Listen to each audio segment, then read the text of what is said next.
A época atual é de transição.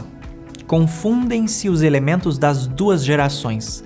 Colocados no ponto intermédio, assistimos a partida de uma e a chegada de outra, já se assinalando cada uma no mundo pelos caracteres que lhes são peculiares. Ao indicar a convivência entre espíritos de diferentes gerações, Allan Kardec também está propondo uma visão de perenidade para as atividades sociais em geral e espíritas em particular. O desafio da continuidade tem visitado cada vez mais as instituições espíritas, especialmente nesse contexto de retomada das atividades pós-pandemia.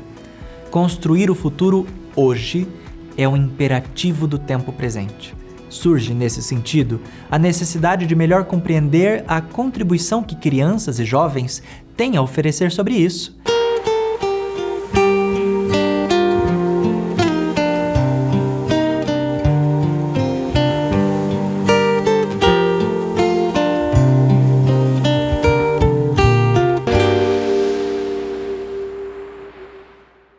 A área de infância e juventude desenvolve a evangelização espírita da infância e da juventude, que representa toda a ação organizada voltada ao estudo, à prática e à difusão da doutrina espírita junto à criança e ao jovem.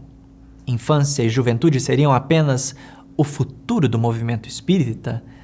Quais ações estão sendo desenvolvidas hoje para garantir a continuidade do nosso movimento? Reunimos experiências de diferentes regiões do país para que você utilize de inspiração, juntamente do capítulo específico que trata dessas questões em Orientação ao Centro Espírita. Construir o futuro hoje. O desafio da continuidade é o tema do episódio que começa agora. A maioria das casas espíritas no estado tem infância, tem a juventude, tem uma casa aqui e acolá que não tenha, ou que está se reestruturando porque parou por causa da pandemia, né? Com a pandemia se observou no Brasil uma queda na área da juventude muito grande. Cada região, cada estado pensava que era no seu local, né, de atuação, e não é. Depois nós vamos perceber que era no Brasil inteiro. Tá? Agora, com o término, né, da pandemia, elas estão retornando gradativamente, se reestruturando. Temos casas espíritas pujantes, tá? Com uma juventude excelente, muito boa. Centros espíritas, eu posso citar o CELUS, tá? Que os jovens já são os facilitadores de grupos, tá? Palestrantes nós já temos, tá? Já investindo nessa área deles também conduzirem as rodas de conversa, as palestras, de estarem presentes. Nós temos levado para essas visitas jovens para estarem observando, tá? E isso que eu queria ressaltar. Nós temos, com o começo da pandemia, nós criamos o Jesus no Lar virtual. E nós temos os nossos facilitadores a cada semana. E nós já estamos com uma proposta, e está começando agora, a inserção do jovem nesse trabalho. Tá? Então, a partir de agora, já de novembro, final de novembro, nós já vamos ter jovens, dezembro continuando e assim por diante. Claro, jovens da juventude espírita indicados, avalizados pelos seus coordenadores, tenham condições. Então, nós já vamos colocar, porque é ao vivo, tá? Tem ao tema, eles fazem a introdução e depois fica no bate-papo, na conversa. Eu não acho que a infância e juventude seja o futuro, eu acho que a infância e juventude é a realidade. O movimento espírita tem que começar a pensar fora da caixinha e perceber que os jovens eles já podem trabalhar desde o início. Temos alguns exemplos dentro do nosso estado e quando a gente faz esses encontros nacionais, a gente percebe também esses exemplos fora. E eu creio que cada vez mais vamos precisar desses jovens que, apesar de serem o futuro do nosso movimento, eles podem realizar um trabalho tão grandioso e ajudar quem está lá. Quando a gente faz esse encontro da chamada velha guarda, com todo o elogio desse termo. E com os jovens que estão chegando, a gente encontra coisas magníficas. Então, no meu ponto de vista, nós temos que tratá-los eles como realidade, não mais como futuro. Há necessidade de nós estimularmos essas crianças e esses jovens para ver o sentido do evangelho na vida delas. A alegria que estar com Cristo proporciona. Então, esse convite constante de enxergar o porquê estar ali. E incluir essas crianças e esses adolescentes nas mais diversas atividades da Federativa e também do Centro Espírita. Dentro dessas propostas, no estado de Mato Grosso, é desenvolvida a confraternização dos jovens espíritas, a Congemate, e também teve, nessa visão da inclusão do jovem no trabalho espírita, o seminário com a temática do Apadrinhe um Jovem Espírita, né? E também a participação do jovem no movimento espírita. É um desafio? Mas é um desafio que passa também da mudança dos nossos paradigmas, de nós que já estamos mais maduros no trabalho espírita, de enxergar naquela criança, naquele adolescente, não só um potencial, mas mais do que um potencial. É uma joia que está ali para ser trabalhada e que ela venha a difundir o brilho que é o Evangelho de Jesus de uma maneira respeitosa, de uma maneira amorosa. É necessário que nós tutelemos os jovens? Mas não somos incapazes. Quando nós enxergamos o próximo com a capacidade que ele tem, as orientações, elas não são no sentido de tolher o potencial, mas de estimular esse potencial com responsabilidade. É possível, jovem dirigente espírita, jovem diretor de área federativa, espírita, e como vocês têm manejado os naturais choques de gerações que podem acontecer nesse contexto? Bom, é possível e é factível, tanto que nós temos essa experiência na nossa Federação Espírita no estado de Mato Grosso, através da área de comunicação social espírita, um exemplo prático já tivemos também na área de atendimento espiritual no momento anterior. O choque de gerações, ele é comum, mas quanto mais nós convivemos, quanto mais nós estimulamos a fraternidade e o amor, menos é choque e mais é diferença de opiniões. E diferenças de opiniões são saudáveis. A partir de um diálogo, nós conseguimos estabelecer o equilíbrio. Um cede de cá, o outro cede de lá. E desde que haja a responsabilidade e, mais uma vez, a fidelidade doutrinária, nós encontramos os caminhos para que não seja mais choque, mas para que seja uma convergência, respeitando o tempo de cada qual e também ouvindo o que é que o movimento espírita espera de nós. Se nós pensarmos a infância e juventude apenas como futuro, a gente corre o risco de não ver esse futuro, porque a gente vai se preocupar apenas com o futuro. Vendo a infância e juventude como presente, esse presente apenas se posterga e nós vamos dando continuidade. O protagonismo juvenil, ele pouco a pouco vai se estender para um protagonismo infantil também na casa espírita. Porque o espírito imortal, ele está animando temporariamente o corpo da criança, o corpo do jovem, depois o corpo do adulto e da pessoa idosa.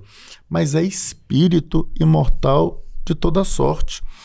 A casa espírita não é uma casa onde ela vai acolher o espírito numa determinada expressão existencial. Todas as expressões existenciais cabem ali. Até do bebê, que agora também tem o seu protagonismo em relação ao pai, em relação à mãe.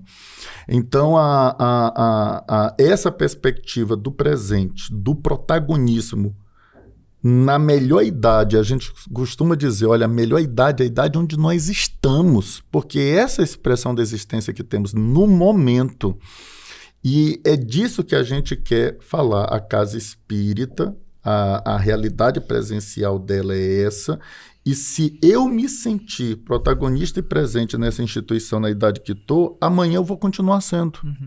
Amanhã eu vou continuar trabalhando. Porque o discurso do futuro da instituição estava na década de 50, quando a gente vê a realidade do movimento espírita, das juventudes da época de Leopoldo Machado, a gente viu que essa força da juventude, que era o protagonismo da época, em 10 anos mudou de idade. Em 10 anos mudou de idade, e as gerações foram indo. Essa população foi envelhecendo, mas a gente não deu continuidade a esse presente que era, só pensando no futuro. Então, a perspectiva da Federação Espírita do Maranhão é criar visão para a Casa Espírita de que a infância e a juventude são presentes, são investimentos atuais para o hoje e não para o amanhã. Durante alguns anos, eu acredito que ainda sou o presidente mais jovem das federativas. Eu assumi a presidência da federação em 2017 aos 30 anos. E continuo à frente ainda hoje. Bem, a infância e a juventude, na verdade, são expressões de um trabalho que nós vemos com muito carinho, com muita ternura. O Amazonas, por exemplo, tem as confraternizações de mocidades e as confraternizações da infância, que reúnem os últimos ciclos da infância, e nós temos uma equipe da área de infância e juventude na federação, que é uma equipe que trabalha arduamente, incansavelmente em prol desse público, não é? Do público infanto-juvenil. Mas eu acho que o olhar para a criança é fundamental, porque você vai desenvolver nela, dar condições para que ela possa começar a construir essa consciência que nasce desde muito antes. Hoje o movimento tem um outro olhar sobre a evangelização e já inicia antes dos 3 anos. Na época que eu era criança, não se falava ainda evangelização de bebês. Então, da mesma forma que a gente olha para o adolescente, para o jovem, com o olhar de que ele se tornará ou já é um trabalhador espírita, sendo acompanhado, recebendo essa oportunidade, eu acho que antes desse se tornar trabalhador, a gente precisa pensar no que é próprio para a criança aprender, no que é próprio para a criança entender sobre o trabalho espírita, para que seja natural, quando chegar na fase juvenil, o desejo de se tornar, a identificação com esse trabalho.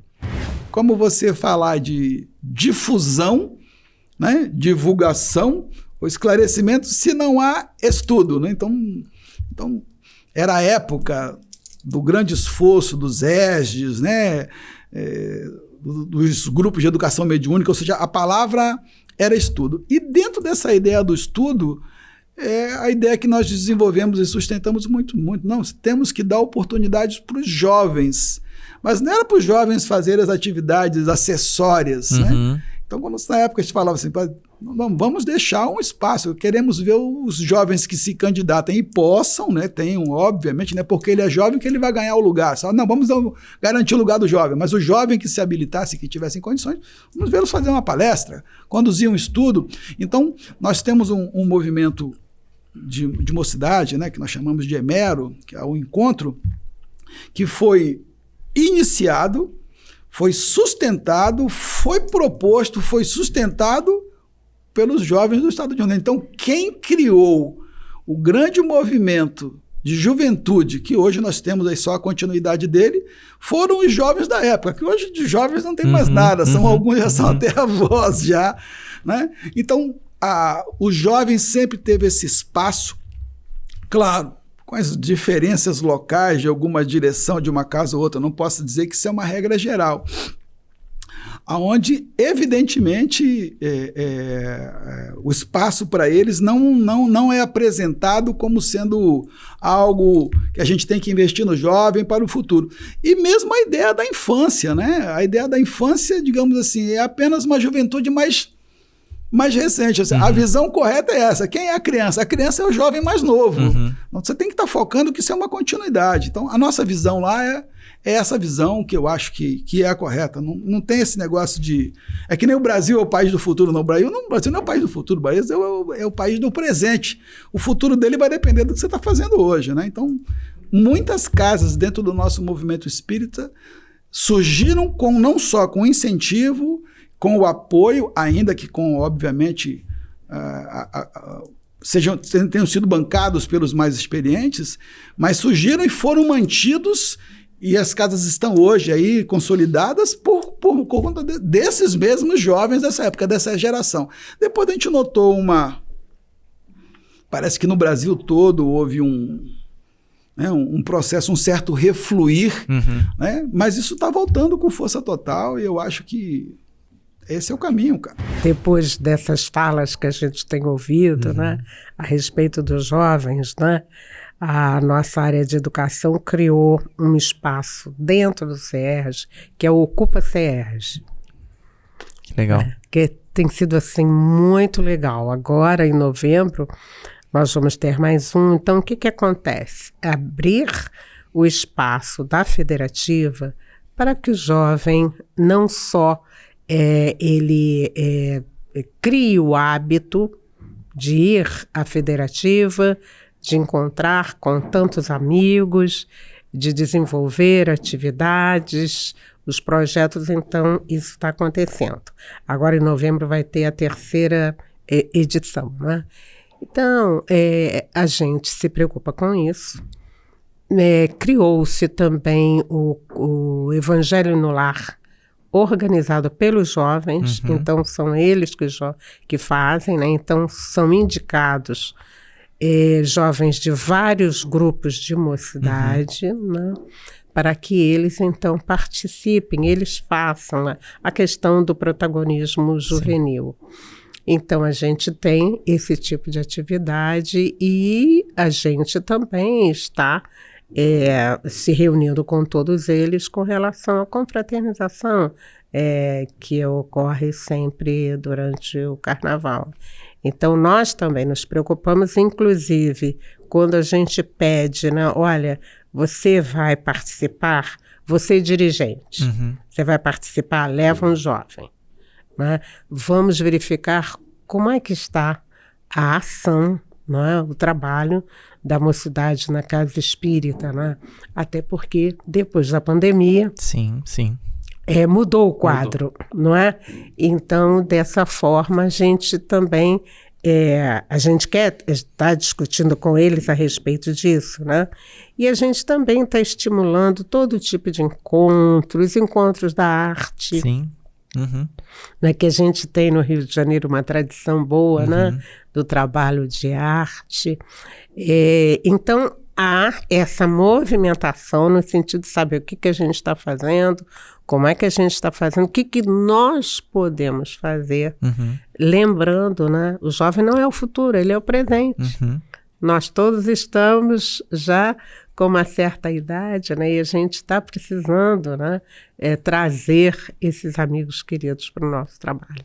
O jovem, quando ele começa a entrar dentro da casa, participar das atividades da casa, ele também precisa ser acolhido, ele precisa saber que ele tem espaço. Né? E aí trazer isso para dentro do movimento, trazer isso para dentro do Conselho Federativo Estadual. Sim. Né? Não precisa estar só aquele representante que está lá a cada 2 meses participando das atividades e representando a sua casa, mas esse representante ele pode trazer um jovem, ele deve trazer esse jovem para que o jovem entenda que o movimento não é só a casa que ele participa, existe todo um conjunto de casas que estão olhando também para a doutrina espírita e que ele pode compartilhar. Então, o olhar para essa infância, para essa juventude, ela precisa ser como uma realidade do hoje.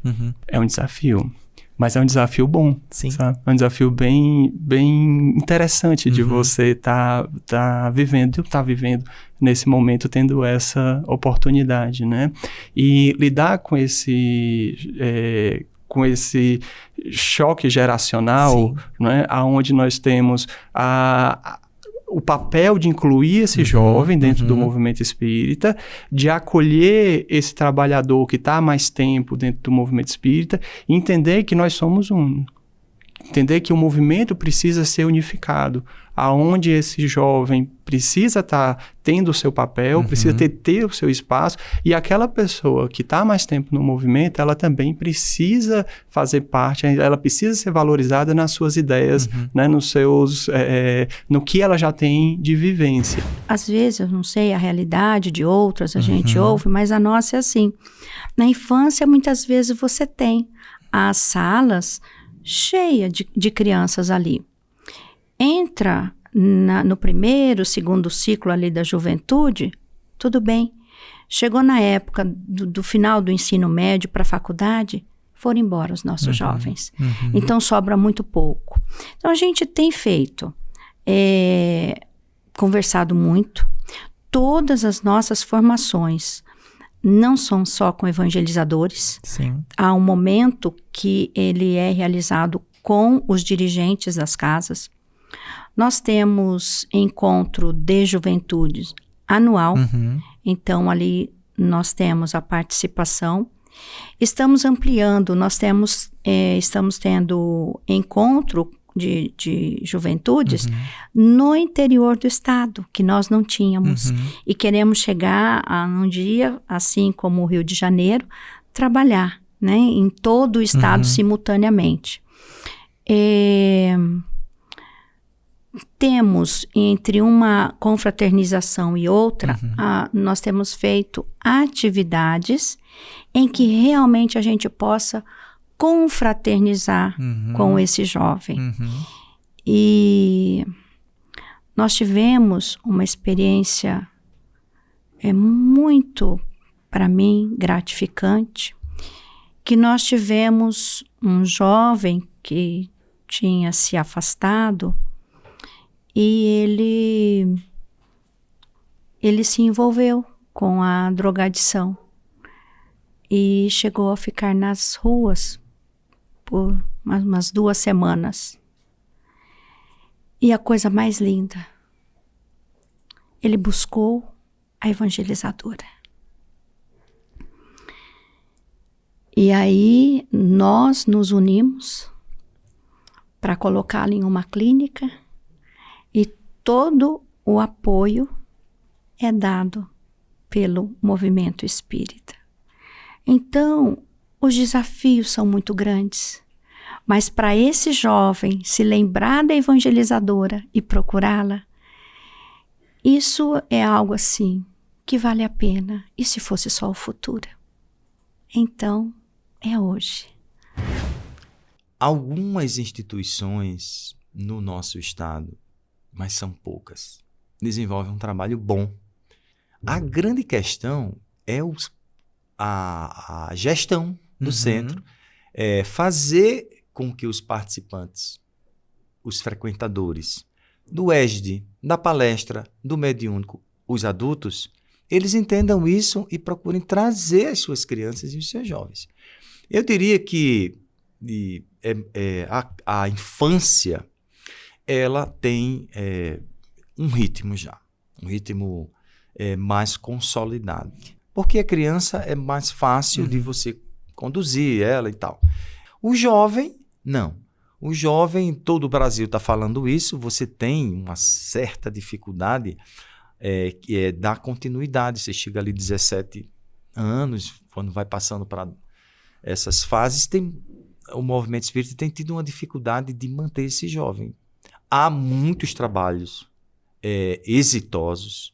No Rio Grande do Norte, os centros, como falei, que se conectaram ao trabalho federativo, você vê, mas não há uma abrangência. Pelo quantitativo de centros que nós temos no estado e pelo quantitativo de casas que estão conectadas com o movimento organizado, nós temos poucos jovens trabalhando. Depois da pandemia, que deu uma esfriada em tudo, né?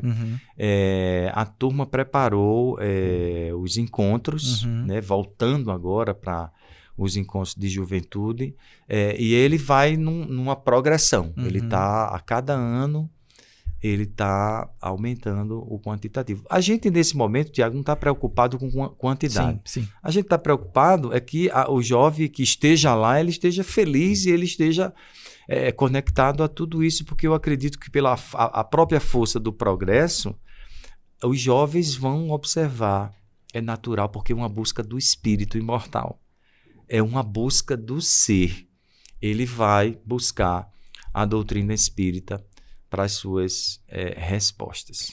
Nós fazemos encontros regionais no próprio Congresso Espírita, que vamos realizar agora o 10º Congresso Espírita, nós temos a área da infância e a área da juventude. Perfeito. Damos o apoio a que o jovem se hospede na própria federação, Legal. para que facilite o processo, às vezes vem do interior, para evitar essas despesas na questão de hotel e tudo. Temos lá alguns quartos que fazemos uma adaptação, damos o apoio na cozinha, o café da manhã, tudo isso facilitamos o transporte, dando sempre a chance para que o jovem se sinta acolhido e que possa participar dos eventos lá no nosso Centro de Convenções Pedra do Reino, que tem capacidade de atender a 2.800 pessoas.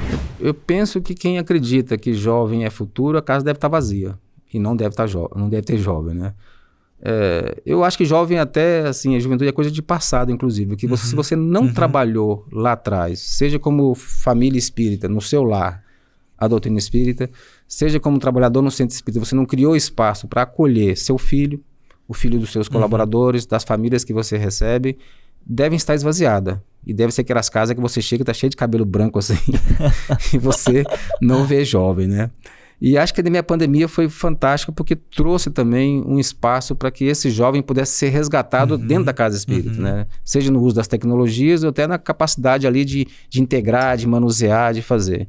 Então, juventude é tudo, né? Nós desde sempre tivemos na nossa diretoria jovens assumindo postos, assumindo eventos, trazendo ideia, sem excluir os mais velhos, porque é uma tendência nossa, né? A gente, gerações se aglomerarem, criar as caixinhas, mas na nossa casa, na nossa família, especialmente quem vive em família, a gente trabalha todo mundo junto e misturado, né? Então, esse é um grande desafio, mesmo com os conflitos, com as dificuldades, mesmo com alguns dissabores. Então, esse é o nosso presente e tem que ser o nosso futuro. E juventude, você sabe disso, porque você é um jovem, é muito curto o tempo, né? Sim. Assim como a infância é muito curto. Então, é um processo que tem que ser continuado o tempo todo, porque eu gostava de falar que eu era jovem, mas eu não... Passou, né? E eu nem vi passar. Eu comecei muito cedo, né? Desde criança e tal, e aí assumi a responsabilidade cedo, mas foi muito rápido. E eu tive esse acolhimento de pessoas mais velhas, né? Pessoas maduras que puxavam a orelha, orientava, puxava, empurrava, segurava, freava. E isso foi maravilhoso, né? Isso, de certa forma, moldou quem eu sou hoje. Eu acho que no seu caso é a mesma coisa, a gente sabe da sua história aí, a gente conhece, né, seus colaboradores lá da federativa. E eu acho que tem que ser assim mesmo. E hoje é impressionante, porque você fala de juventude, é o momento da nossa encarnação atual. Mas a maturidade que tem se apresentado tanto na infância, né, que algumas vezes a gente se surpreende, mas especialmente na juventude, é muito grande. Agora, é normal, é do hormônio, é do corpo humano, uma incerteza, uma impermanência, algumas dificuldades, inclusive afetivas. E eu acho que o nosso grande papel é isso, é acolher afetivamente, né, esses meninos, dar espaço, porque quem tem que enfrentar a depressão não é por ser espírita que vai deixar de ter depressão. Quem tem que enfrentar, às vezes, problemas até sobre a sua definição sexual ou psicológica, ele vai passar por isso. E a gente tem que acolher, dar segurança emocional, dar apoio emocional, como uma família grande mesmo, né? Então, acho que o nosso grande desafio é esse, e eu vejo que a casa que tem dado esse espaço, tem acolhido, não está vazia, tem uma juventude muito grande e está acontecendo, né? Nós temos que ter o jovem como protagonista na casa espírita. Nós hoje realizamos um trabalho, a exemplo da federação, onde nós pegamos lá na evangelização as crianças e levamos em cada departamento da casa, para explicar a ele o que é que cada departamento da casa faz, para eles tomarem conhecimento do que é o trabalho na casa espírita. E a gente recomenda ao movimento espírita que pegue o seu jovem, que pegue a sua criança, que pegue o seu trabalhador e apresente os outros departamentos e explique a função de cada departamento. Então, para que a casa espírita permaneça funcionando, nós temos que ter esse trabalho. Nós temos que levar esse conhecimento à criança, ao jovem, ao adolescente. Nessa última ação que nós fomos para Garanhuns, algo que me emociona e me encanta muito é ver, por exemplo, uma garota de 17 anos da área de arte, ela entrar na oficina fazendo uma dança que vai trazer elementos de entendimento para as pessoas de qual é o papel da área de artes. Depois, uma outra jovem de 17 anos, facilitadora de uma oficina para pessoas de 60 anos, 40, 50, das mais diversas idades, não é? Uma jovem de 17 anos participando desse trabalho. Então, nós temos essa preocupação. Eu sempre chamo a atenção das casas espíritas que ainda não entenderam o papel da evangelização na casa espírita, de perguntar, quando vocês forem reencarnar, onde vocês vão reencarnar se vocês não estão preparando, não é, os jovens de hoje para que amanhã haja a casa espírita funcionando para acolher vocês novamente. Então, a gente tem que ter esse trabalho. Às vezes a gente bate um pouco mais forte com relação a isso. Gente, se nós não cuidarmos disso agora, quando nós reencarnarmos, não encontraremos mais centro espírita. Essa fala é impactante? Mas ela precisa ser dita. E a gente precisa trazer o jovem para a atividade. Basta lhe dizer que nessa ação em Garanhuns, uma garota de 11 anos foi quem foi escolhida para fazer o relato do grupo daquela oficina, com 11 anos. E ela fez uma fala que você não imagina como emocionou a todos. Foi tão impactante a fala daquela garota que no domingo, na finalização das atividades, a nossa diretora da área de infância e juventude escolheu ela.